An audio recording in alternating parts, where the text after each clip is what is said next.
Facebook has taken down hundreds of pages, groups and accounts linked to an Israeli group suspected of attempting to disrupt elections in Africa, as well as in Latin America and Southeast Asia.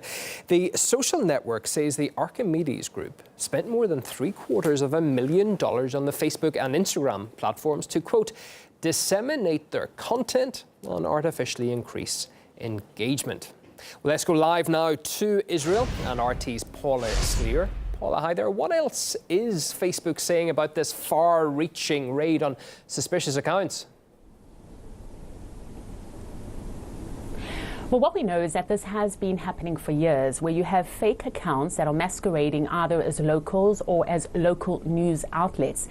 And they are either providing glowing information or are forming part of a smear campaign regarding candidates who are standing in local elections. And part of the tactic they use is to quote so-called unidentified sources and leaked information.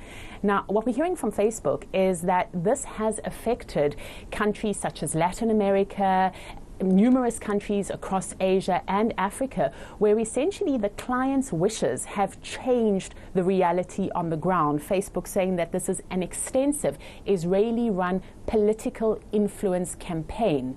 Having said that, though, Facebook has not been that forthcoming, and that is largely, presumably, because the relationship between Facebook and Israel is very close. Facebook in the past has taken down political advertisements that are considered distasteful or inconvenient by the Israeli government.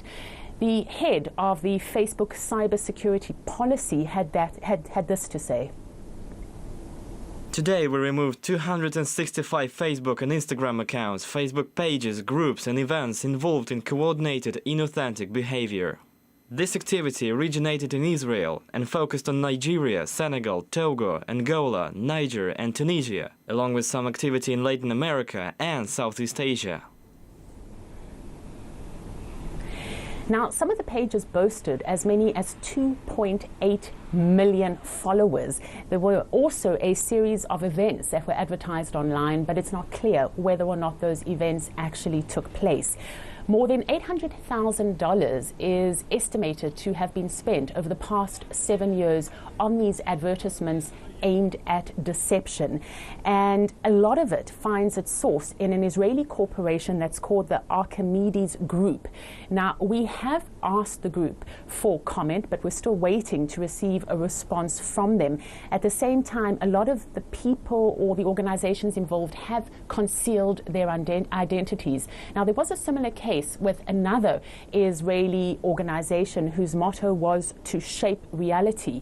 Now, it was forced to close its doors after it was implicated in the whole Mueller investigation, and it was criticized and came under fire for possible involvement in the Donald Trump presidential election. So we need to wait and see how this story itself develops. All right, thanks for taking us through for now. That's RT's Paula Slier live in Tel Aviv.